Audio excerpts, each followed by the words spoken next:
Hello friends, आज जो ये जीएस की सीरीज़ 2 है, इसमें हम लेके आए हैं एक टॉपिक बहुत ज़्यादा पूछा जाता है पेपर में। वो है कमेटी।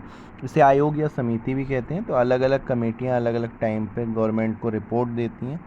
तो इस सीरीज़ में हम कुछ एक कमेटी को जो है वो कवर करेंगे और डायरेक्ट देखिए क्वेश्चन आंसर्स की फॉर्म में ही हम जो है वो कमेटी को पढ़ेंगे। जनरली ये आपका LDC, CGL, pre exams, bank सभी जगह ये पूछे जाते हैं। तो कमेटियाँ लगभग लगभग सभी जगह इम्पॉर्टेंट पार्ट प्ले करती हैं। तो आज जो हम कमेटियाँ थोड़ा पढ़ेंगे, ये बार बार फ्लैश भी कर रही हैं। सुरेश तेंदुलकर, सच्चर, बी के चतुर्वेदी, मसलकर कमेटी, सी रंगराजन कमेटी, सरकारिया कमेटी, राजा चिरैया कमेटी। तो ये इतनी कमेटियों को हम आज डिस्कस करेंगे। देखिए, कमेटियों में सबसे पहले हम पढ़ेंगे सुरेश तेंदुलकर कमेटी। बड़ी फेमस कमेटी रही Suresh Tendulkar committee. Poverty line के नीचे जीवन यापन कर रहे लोगों के लिए क्या फार्मूला डिसाइड हो, किस तरीके से गरीबी रेखा का निर्धारण हो, तो यहाँ पर सुरेश तेंदुलकर कमेटी ने वर्क किया था और अपनी सिफारिशों को गवर्नमेंट को दिया था। और इनकी सिफारिशें काफ़ी हद तक मान भी ली गई और इससे काफ़ी प्रभाव पड़ा। पॉवर्टी लाइन से नीचे रहने वाले लोगों के लिए इसका प्रभाव पड़ा। तो सुरेश तेंदुलकर कमेटी को आप याद रखिए। पॉवर्टी लाइन रिलेटेड कोई भी बात अगर आए तो वहाँ पर सुरेश तेंदुलकर कमेटी को लिखा जाएगा। प्रधानमंत्री के पूर्व सलाहकार सी रंगराजन जब अपनी एक कमेटी बनी, देखिए बिलो पॉवर्टी लाइन से पहले ही आप सुरेश तेंदुलकर कमेटी डिसाइड करती थी। 2014 में एक नई समिति बनाई गई और सी रंगराजन की जो रिपोर्ट थी, इससे देखिए बड़ा विवाद फैला था। आपको याद होगा, 32 रुपये वाला गरीब नहीं होगा अर्बन एरिया में। जब ये 2014 में रिपोर्ट आई थी तो बड़ा विवाद फैला था। इसमें बताया गया कि भारत में रहने वाला हर 10 व्यक्ति में से 3 व्यक्ति जो है वो बिलो पॉवर्टी लाइन है, यानी कि ओवरऑल इंडिया में 33% लोग बिलो पॉवर्टी लाइन के नीचे रहते हैं। इसके बाद देखिए एक सच्चर आयोग का गठन किया गया। सच्चर कमेटी का जो मेन रोल था वो था सोशल, इकोनॉमिक, एजुकेशनल स्टैंडर्ड पर मुस्लिम कम्युनिटी इंडिया में किस तरीके से उसको देखना, हायर एजुकेशन में क्या हुआ है। तो देखा गया तो यहाँ पर बहुत ही पुअर हालात थे। हायर एजुकेशन में परसेंटेज बहुत कम था। ज़्यादातर जो है वो बच्चे बचपन से ही पढ़ाई छोड़ देते थे। तो मुस्लिमों के हित की कमेटी जो आएगी तो वहाँ पर सच्चर कमेटी याद रखनी है आपको।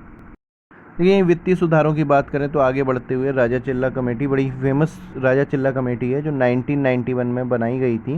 और इसका जो मेन उद्देश्य था वो टैक्सेशन कैसे रिफॉर्म हो। 1991 आपको मालूम है, ये जो इंडिया के लिए था, ये फाइनेंशियल ईयर बहुत अच्छा नहीं था।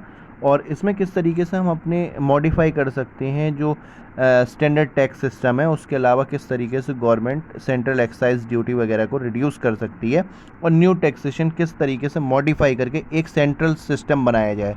तो यहाँ पर इस कमेटी ने उसकी सिफारिशें दी थी। इसी क्रम में आगे बढ़ते हुए बी के चतुर्वेदी कमेटी, जिसने देखिए ऑयल कंपनियों की फाइनेंशियल स्टेटस क्या है उनको चेक करने के लिए, क्योंकि ज़्यादातर ऑयल कंपनियां कहती थी हम घाटे में रह रही हैं, तो उनकी वित्तीय समीक्षा करने के लिए कि उनको पर एवब कितना। आज भी आप देख रहे हो ऑयल प्राइस हम लोगों के हाथ में नहीं है। गवर्नमेंट कहती है हमारे हाथ में ऑयल प्राइस नहीं रह गए। तो ये बी के चतुर्वेदी कमेटी ने जब ऑयल फाइनेंशियल वो किया था तो उसके बाद इसकी सिफारिशों को लागू किया गया था।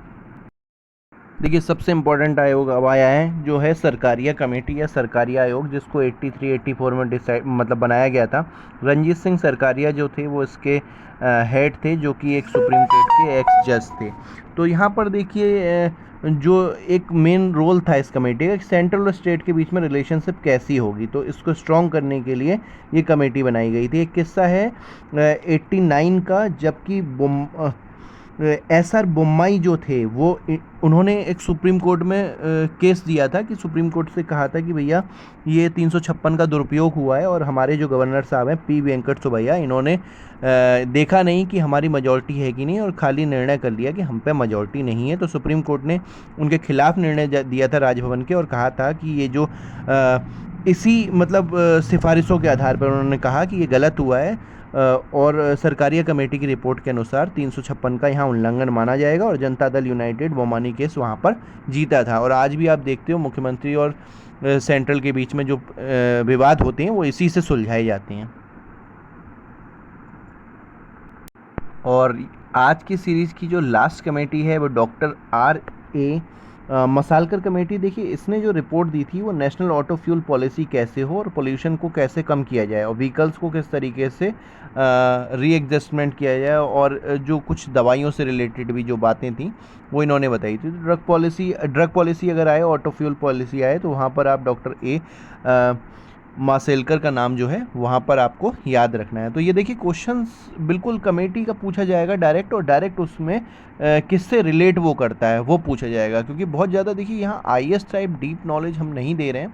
हम केवल और केवल आपको जो 1 या 2 मार्क्स क्वेश्चन होते हैं जो पेपर में आते हैं, जनरली आपको देखने को मिल जाते हैं, वो क्वेश्चंस यहाँ मैंने इस वीडियो में आपको प्रोवाइड कराए हैं।